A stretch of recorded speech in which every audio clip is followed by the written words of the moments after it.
Hello and welcome to Street Psychology Podcast. Today's guest is Alfredo Zapata. He's going to be talking about overcoming adversity. Alfredo is a dedicated nutritionist, he's a fitness coach, he's a speaker and an author. He has over 30 years of experience. So he's recognized for his holistic approaches to well being and blending physical health with mental clarity.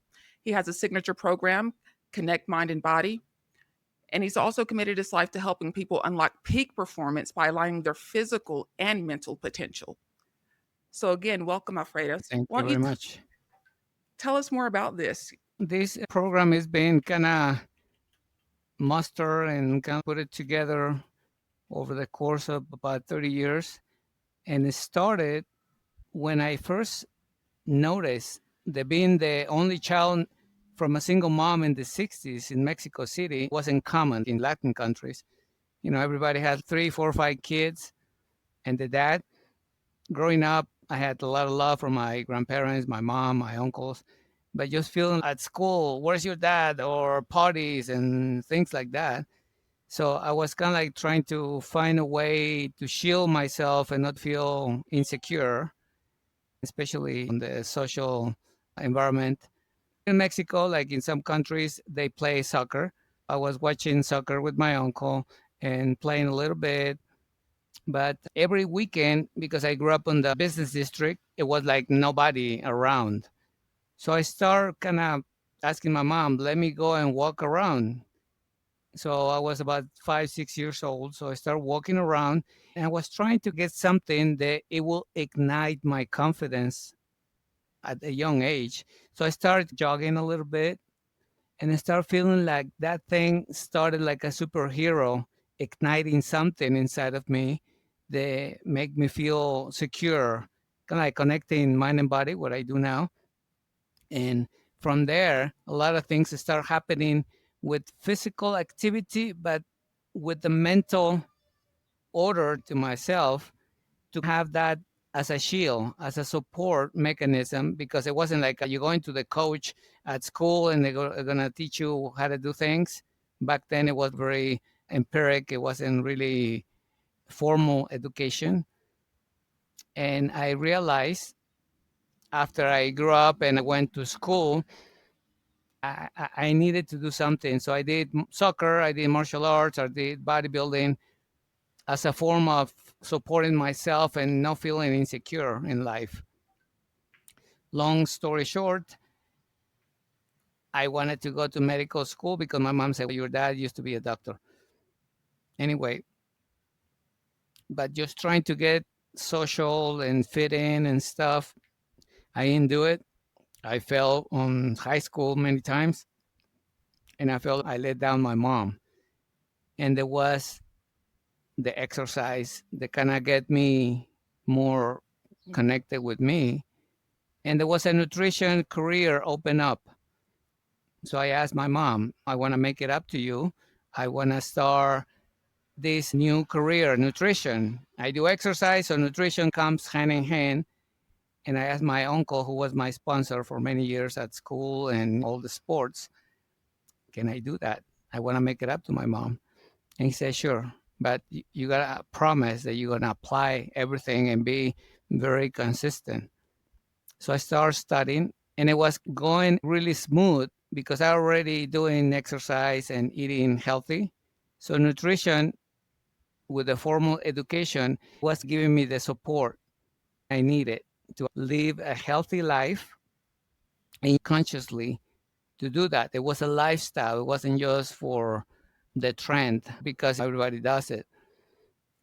And then I start kind of drinking socially to fit in as well. So I started becoming like a Mr. because during the day I was the nutritionist, I was exercising, but socially I started drinking to fit in. So it was difficult because it was towards the end of my career. And I felt like I need to do something. I wanted to go out and really live the life, but in a healthy way. A friend of mine from the gym moved to Los Angeles, California, and bodybuilding was our connection. So he ended up training at Gold's Gym where and everybody was there. So I wanted to visit. I had my passport, my visa, and everything. And right in the border, they canceled my passport for no reason.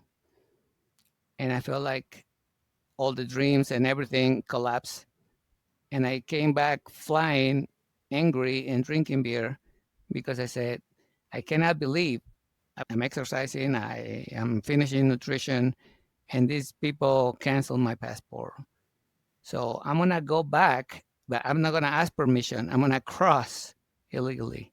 So I asked my friend, how can I do it? Can you connect me with somebody to I finish my degree? I graduated with straight A's. And I said, this is something that I need to do for myself, even though I was carrying the alcohol in my back, kind of like a double personality. Like those action movies that are chasing you and a bunch of people running. I was one of them. And I didn't care because it was kind of like opening myself to a new life. I didn't know what I was looking for. Later on, I found out my identity. But in that process, I had to go through several things, which me to make a cold turkey decision. I slept in my car for about 3 months after a couple of years of living there and do different things. The funny thing is that I was living in my car across from Gulch and Venice in the parking lot. It was incongruent because I work out, start training some people, but then I will go back in the afternoon at nighttime and start drinking with the guys who were living there as well. So it was like a new way of life, but I was still full by my mind just going everywhere trying to find out what am I doing here? I'm in a new country. I start mastering the language, but I still limping with that vice. And I felt that was my life. And sometime on a weekend, I drew in the middle of the night to find some food because after I had some drinks, I feel hungry. So I went to one of those AM PM mini markets where they have the gas station. I parked the car, I went in, and I said, where's the food? I got mad and I said, how come you guys are 24 hours and they don't have food? And the attendant says, if you don't leave, I'm going to call the cops. At that moment, my light bulb went, and I said, I'm illegal, I'm drinking, and if they call the cops, they're going to deport me. So I went outside walking back to the parking lot and I forgot the car. I left the car there and I went into one of my friend's car and I slept there. That part I didn't know what happened until the next day I woke up and I say, oh, my friend was here sleeping and snoring. And I said, oh, it's Sunday and where's my car? How did I got here? So I got very scared. And I said, in my car was some of my few possessions and some money and things like that. What am I going to do? So a guy who was doing car wash in the parking lot said, Alfredo, what happened? I said, I don't know, where's my car? And he said, where were you last night? Hop on my car, let's drive around to find out if we can find your car. So we drove about 3 blocks. We turned on Pico Boulevard, very close to the beach. And there it was, the red 280Z Nissan vehicle intact. So I said, wow, that's something. I drove back to the parking lot. And that Sunday, it was my moment. And then I said, I'm living here in a different country and speaking another language now, and I'm lost. What can I do now to change that? It was a cold turkey decision. I said, no more alcohol, no more party. I'm going to quit because I want a new life. That was in 1992. Until this day, I'm sober. The next day, I saw the world with different colors. It was me. The world was going on every time, no change. So I said, I think God is giving me another chance to find my identity, to find my purpose. And then from there, I went to different stages. But anyway, I did this a little summary of my how I got there, and now I'm here with you. Your journey is one of strength, courage, and determination. When you made the decision to leave Mexico for a better life, you did that. When you got here, you were still living that double life that you were talking about earlier, where you were drinking, but then you were also working to help people, training. So after you decided that morning that you're not going to drink or party and do all of these things, your life changed. So that was cold turkey. You haven't touched it since. Yeah, Yeah. yeah. So then after that, what happened? How did your life change?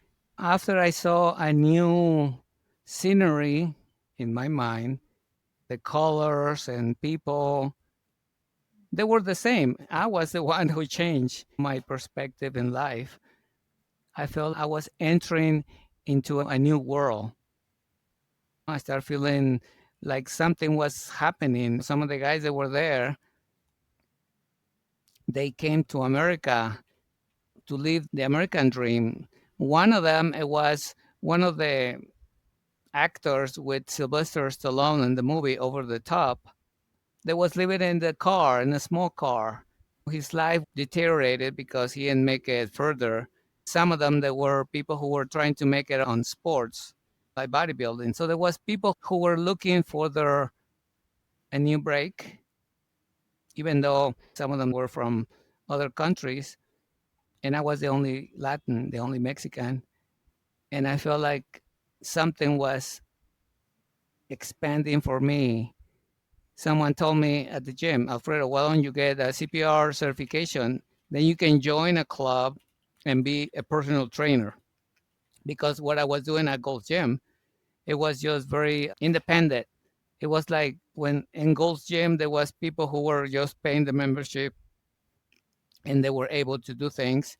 Obviously, if you wanted to train privately, like independently, you gotta be registered with them, which I did.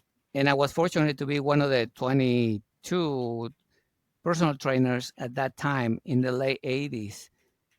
I know the big impact that was gonna be in my life because I was just walking on the place and seeing people like The Rock, Kobe Bryant, and many famous people, but I felt I was in a family gathering, like everybody friendly and having a good time. And I felt, wow, this is not like they said in the movie. This is not what it says in the magazines. This is different. And I was fortunate to live on the west side of LA. It wasn't downtown Mexico where they had the tortillas and people drink the Mexican coffee and they speak Spanish. It was different. And it wasn't by choice. It was because my friend was there. And I guess God said, Alfredo, if you're looking to change your life, you need to be in a place where you can be immersed in that culture, which I think US is like a salad bowl with different countries mixing together a little dressing. So anyway, I start looking into that. I got CPR certified. I went to the Sports Connection. It was a private gym. They had 3 or 4 branches only. And that was amazing because they start calling me a personal trainer. And one of my first clients called me the expert. After I did the first introduction, I took the measurements, and there was a guy from New Zealand who was like an entrepreneur with businesses. And the guy said, I like, how you approached me and you gave me the tips. I want to buy the biggest package you have. And I said, okay. I was just so static because I said, I have this guy and signing up. And I was start just slowly. And then he says, Alfredo, when do we see each other again? Oh, let's try this time. And he says, yes, I'm in your hands because you are the expert. So that word kind of shook me because I look around and I said to myself, who is he calling the expert? I just beginning to do personal training and the guy is calling me that. not to be flattered, and he gave me something, a lie, but to be a compliment. This guy was my client for more than 7 years. So when I first went into private training and I took him to Gold's Gym, he said, Alfredo, let's start again, a new set of training sessions. How much you gonna charge me? And I said, the same thing at the gym. And he said, no. So I doubled the price and he said, no, it's not, still not good. I did it 3 times. And he said, that's better, but not what you're worth because you're the expert. You've been helping me. The guy wasn't looking to get muscular. He was already an older guy, but he valued to improve his health. And with me, I was guiding him to accomplish that.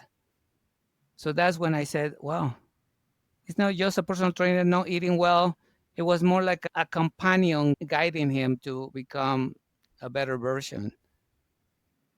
And that was just amazing. Then I had another client with a similar scenario who was so kind but also grateful for my services. On Christmas, he will give me a check. He will change cell phones. When back then it was the Palm Pilot, the cell phone. He will give me the new version after he changed it as a Yeah. gift. He valued that so much. And I said, well, that's amazing. After that, I start looking into some network groups to market my services. Someone says, Alfredo, why don't you go to Hispanic network meetings so you can meet Spanish speaking people? That's where I met Mabel. Mabel Katz, she's a communicator. She speaks about the Ho'oponopono. It's a Hawaiian philosophy. What is it called? Ho'oponopono. Hoponopono? She's from Argentina who lived in LA for many years. He said, Alfredo, I have a show on TV. Why don't you come and share to people what you do? Because it's very important. And you've been marketing only to the English speaking people. Why don't you come and speak to the Spanish community? So I went there one time. She said, that was great. People loved it. Come back again. And I said, yeah, but it was pay to play because it wasn't sponsored for a major like CBS or Fox. It was like a private channel. And I said, well, I just got married and I don't think I can come back. She said, don't worry, just come back again. I went there 5 times. It was amazing because it wasn't just about exercise and eating well. It was more like a self development. It was like connecting mind and body, which at that time I know what was going to happen in the program than I do now. Lead me to meet somebody in one of the conferences. She invited me to write a book. A guy with polio, with 3 kids, one of them blind with a kidney failure, who became an author, self development author. And he said, Alfredo, I want you to meet these writers. We're about to launch a book in self development. And maybe you can be in the next volume one of the authors. So I went there and I met the guys from different backgrounds. It wasn't professional writers. It was like a housewife, a mortgage guy. It was like a hypnotherapist guy. There was several people. It was like about 15. And I said, okay, nice meeting you. Everybody Mexican. And I said, okay, we'll see you later. Maybe next time I can be on the book. So I went back home. At midnight, the phone rang, and that was this person. Said, Alfredo, 4 people quit from the book they were writing because family, work, and different things they cannot continue. So I want you to be on the book. You have a week to write your chapter so we can take it to the editor and print it. I said, I never wrote a book. I don't know what am I going to write about. And he said, Alfredo, everybody has a story. So you said you wanted to be in. So write a chapter, think about it, meditate, pray, or whatever. So I did. So we gathered all the chapters, and one of the guys who was already a professional speaker and author, he had this editorial company, which we were going to take it to get print and everything. But a week after, the guy disappeared. No one couldn't find him, and he took all the originals with him. And we start talking among the group and said, what do we do? If we register the book, he might sue us because he has the original. And we already put a down payment at the LA Convention Center to launch the book thing. What are we going to do?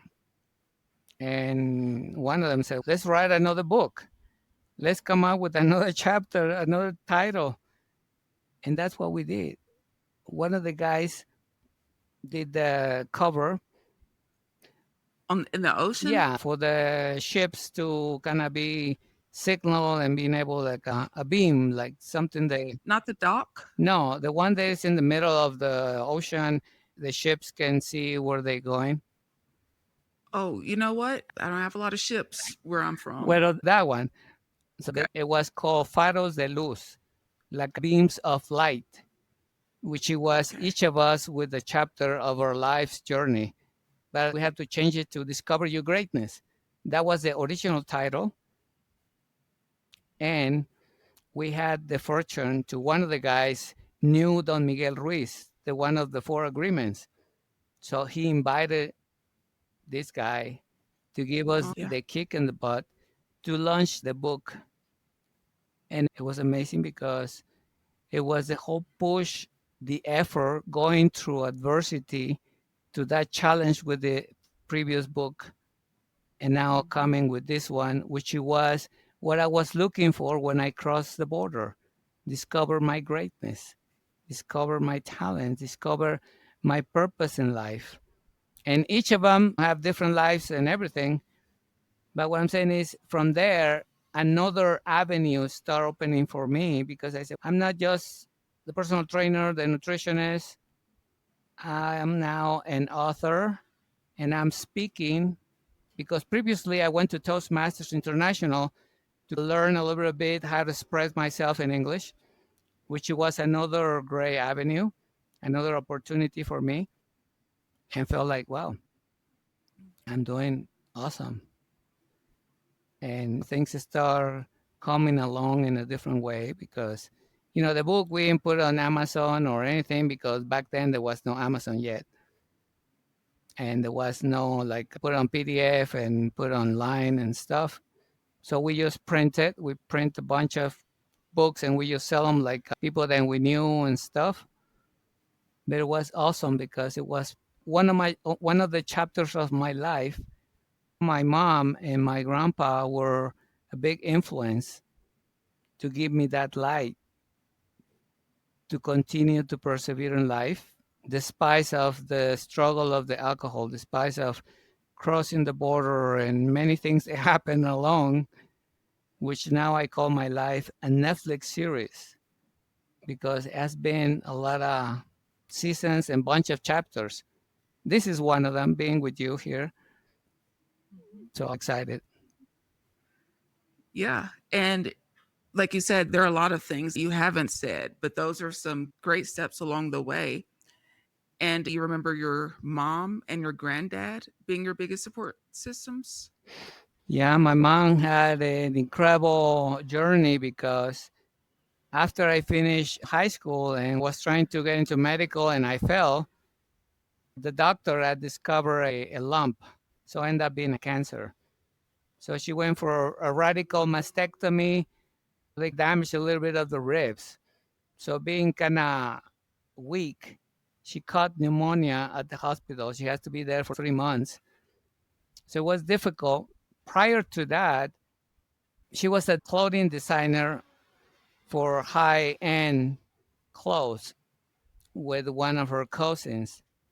So good and so passionate. Someone was envious of her. So they pulled the chair that she was sitting every time she was sewing and stuff. Wow. And when she went down, she landed on her tailbone and Really?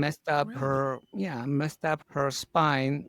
Not broke the spine, but got some damage on it. So she wasn't able to continue. But she was always resourceful and always looking to do things. She will do baking, she will do different things. to provide, even though I got some support from my uncle. But there was a woman who was always looking for an option not to feel down, even though she cries sometimes. But she was always saying, Alfredo, just pray, trust in God. He will guide you, He will help you out. That faith that she had and the actual action that she did, it was incredible. I didn't value that so much until after I moved and I went through different things because I was just so into myself and I wasn't really open myself to find who I was and what was my mission in life. And I was curious about the difference when you were at that conference and you said people were talking about nutrition and fitness, but it was different. It was more about the mind and body connection. Is there a difference that you can describe between fitness, nutrition versus living a life that includes the mind body connection part of that? After several signs that I got from above, from God and from other people, I started noticing the signature name for the program I do now, which is something that oftentimes we don't pay attention, which is our body and the mind are connected. And a lot of people, I will say in the last 40 years, live from the neck up and from the neck down only when something bothers us. Either we're hungry, we're angry, we have a neck pain, we have a shoulder injury or whatever. We start looking into fix it, but not to find the origin of the problem. And that has to do with the mind, how the subconscious mind is programmed. Even though consciously you see on the books and the doctor say you got to take care of your sugar intake and your fat and stuff, and you got to do exercise, da, da, da, it's external because what is already programmed generations in the back of you are what you have here, always like a auto reverse cassette tape. The idea may be conscious because you see it or because someone tells you, but you already have your software. They automatically said, no, Alfredo, this is what you learn. This is what's real. And subconscious mind doesn't know if it's real or not. But that's what happens when the body is not really full evaluated, which I do. It's called posture evaluation. I define my program now in 3 points, which is the posture, how the stress affects your mood, your digestion, and how you go in life. There is so much information about eating well, exercising, and supplements and whatever. But when it comes to see yourself, actually, what's going on with you, not too many people pay attention. Because you go to a chiropractor, you go to the acupuncturist, the masseuse, they do it for you, but you don't see yourself. So I take a picture of the person and I said, how do you look? Is your shoulder rotated? Is it up? Is it down? Is your hips? Look at your hips sideways. Is your belly sticking out? It's because you maybe have a scoliosis in your butt. You have ligaments in the back of your knees hurting you. Maybe you have a flat feet, or maybe you have a imbalance on your posture. So let's do these 3 adjustments, which is your stance, your abdomen, and your chin. Once I teach that to people and they take another picture with a new posture, people feel and look different. And that's what I hammer on people in the good way.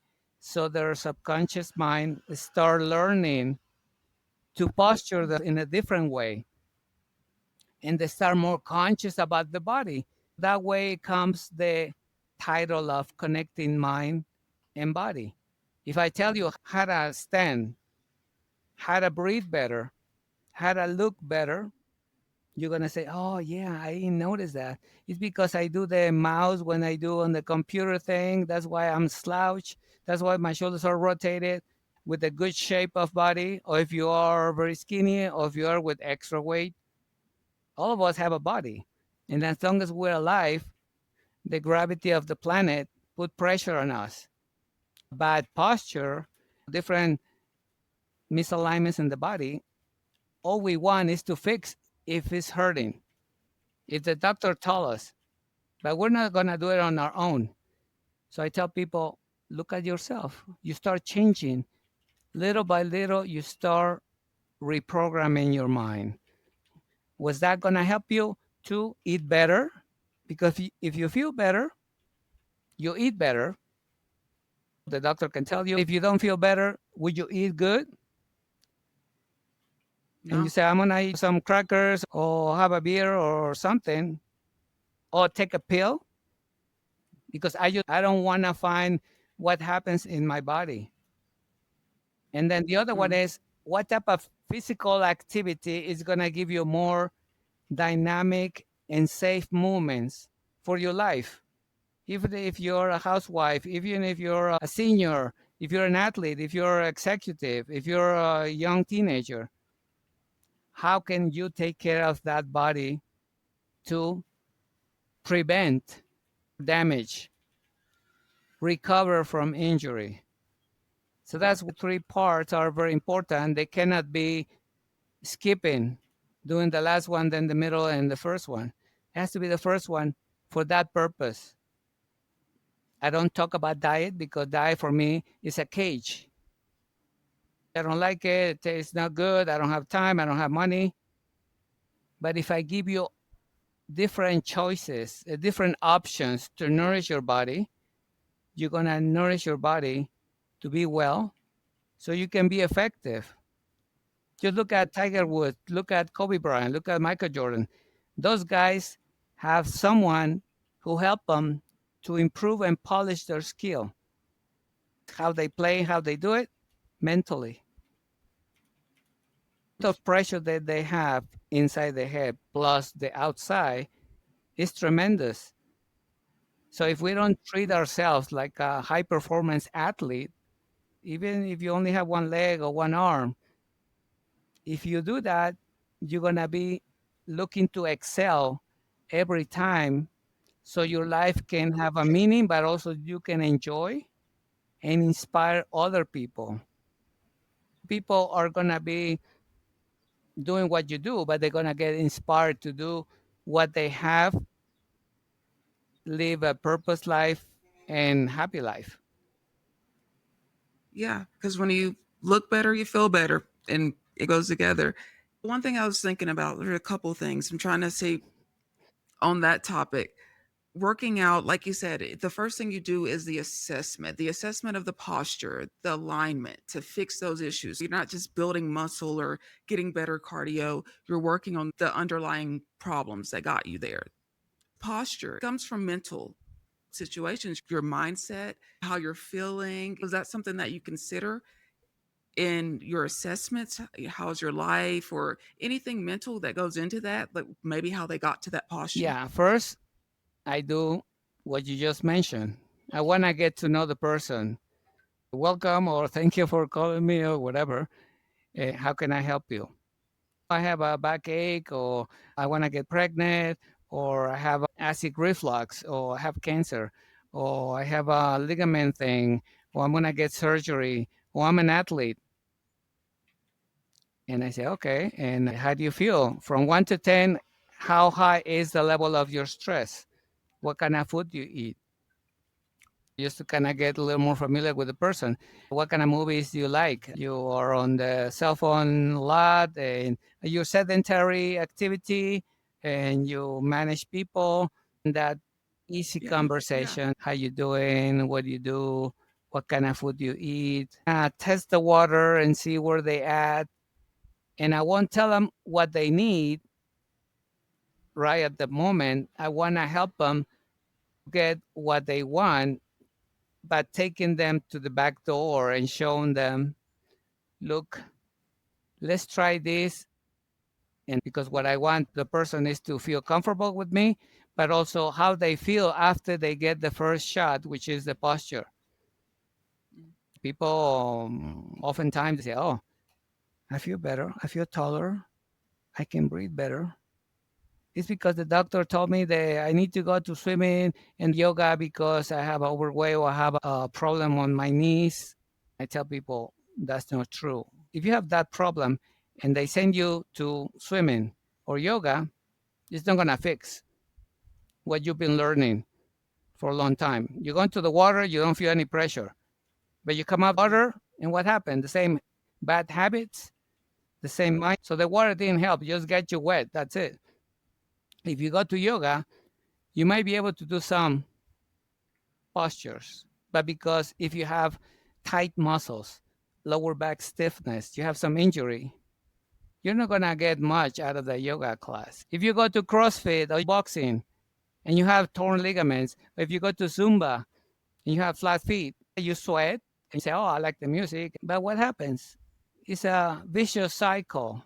It's like going to the Yeah. bar, you get drunk, you feel good a little bit, then you have a hangover next day, you spend money, and you don't feel good. So you're trying to find something else to feel good. Yeah. That makes a lot of sense because some people might ask, what is the difference between just getting more physical to help with some pain and actually working on the problem with someone like you who focuses on connecting their behaviors to patterns and helping them change things for long-term success? Yeah, and because it's a set of rituals I recommend people to do before they get up and before they go to bed, so they can ergonomically align the posture then they're going to have for going to school. Or if you're an executive, how are you going to align your chair, your monitor? How are you going to put your hands on the keyboard? If you're an athlete, how are you going to perform better? You might be pretty good and very knowledgeable how to hit like a boxer, how to run, or how to hit the golf club. But if you have stiff muscles, you're not going to get much. You're going to end up getting irritated, injured, inflammation. You're going to just take a pill, go to acupuncturist, go to the new trend of exercise to feel better. But you're always going to go back to your body. And when you look at the mirror, you're going to see how you really are. What's a good tip that everybody can use to become more aware of their alignment? When you look in the mirror, look in an honest way, because that's sometimes very difficult for some people in their mind. Sometimes they feel ashamed of their body, not because it doesn't look good, but because they have some previous situations in past traumas and some drama that they went through. But trying to look in those three parts of the alignment, I give that tip to everybody. If you look how you stand, it should be the separation of your feet between the separation of your hip bones. Right when you can stand up and feel right in the front, that's about this much of separation your feet should be, depending on each person. And instead of like a duck walking, be walking more parallel. Heel, and toe, your belly button, that is going to expand your rib cage.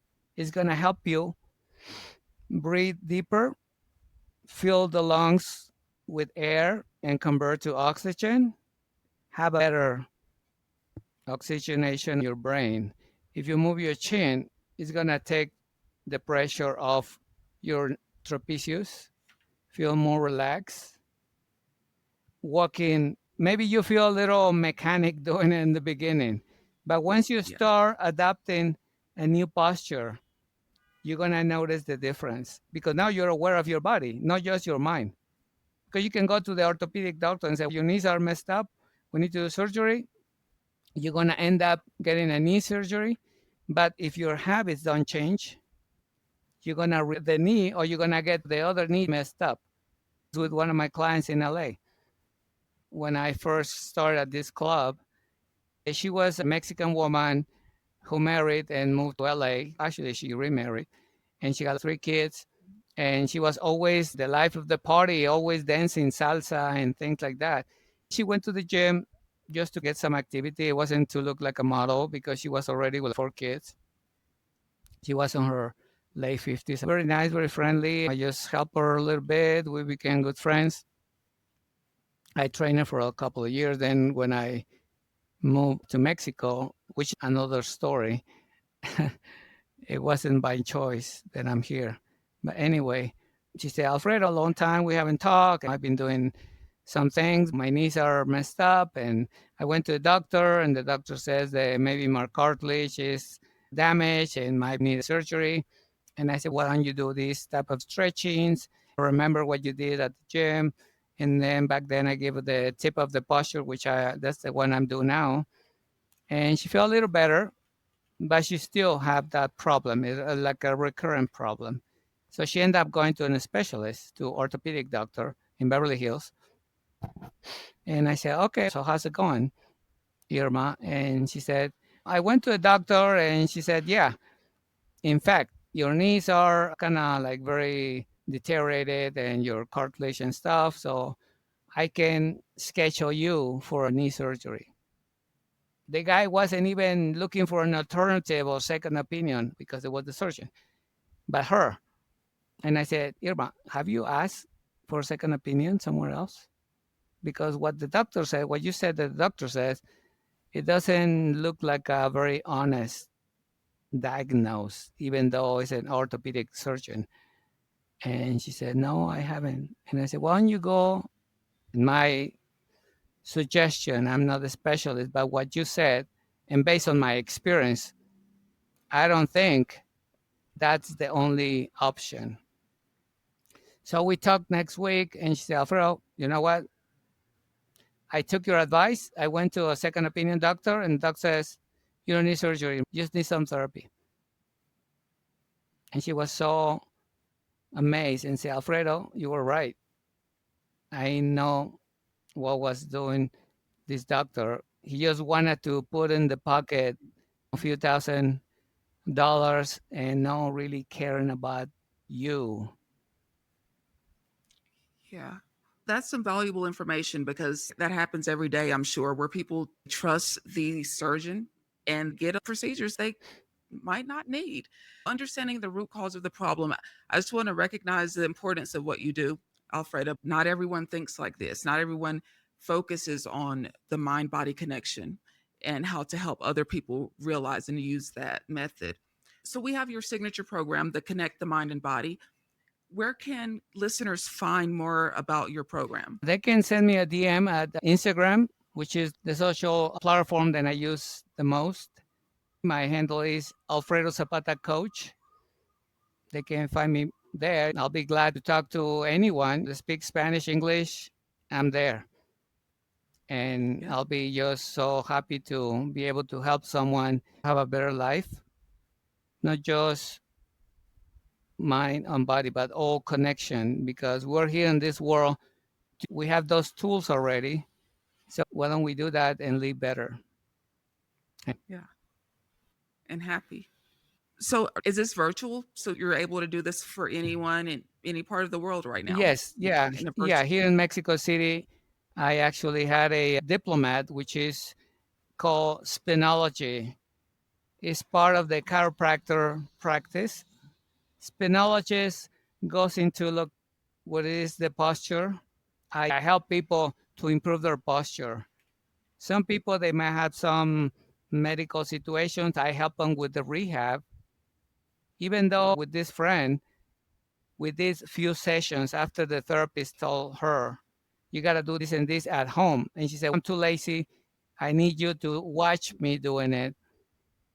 So I watched her on Zoom or FaceTime, and she was doing the exercise. And I said, okay, Irma, now raise your hands, move your arm. And it was just something mild because it wasn't like jumping jacks and push-ups and come on, let's do a CrossFit. I Yeah. can manage pretty much any sports, but it was like a tailor-made suit for her in improving her life. She just needed an accountability partner. That's where I am. We are getting close to the end, but I want to give you the opportunity to say any final words for listeners. Yeah, one of the ones that I've been learning and working to live by is to be congruent, conscious in life. is going to pay a lot instead of just doing things unconscious, like the posture. You're unconscious doing posture. But if you said that you're doing something and there is no tangible changes, that's what I guarantee on my programs. If you follow what I told you, you're going to have tangible results. Not just feel good for a little bit, but actually live good. Because my programs are normally for 8 weeks to 12 weeks. So the habit become a second nature for your subconscious mind. It's not just something you're gonna leave it before Christmas because you said I'm gonna pig out because on January, and then you're gonna feel guilty because you're not really congruent with what you said. Majority of people do that in some way, and I don't tell people you have a cheat day. I don't tell people that because in the mind, you know you're gonna do something wrong. And if you like pizza, gumbo, whatever, just eat it. What's going to happen to your body? You might get diarrhea or stomach ache, and that's it. The body doesn't care. The body's going to continue working. If you don't put on your mind that's your cheat day, you're not going to be worried about it. You're not going to feel guilty. And if you move away from people who are just criticizing and looking to find something wrong in you, they might be not the right people to be around. Surround yourself with people who are aligned with your goals. Like you. Thank you so much for being on the show. I appreciate everything that you're doing and the hard work it took to get here. Yes, I'm glad to be here. And then how we can do another one sometime. Yeah, I'd love to do that. We'll stay in touch. Thank you. Sure. Thank you.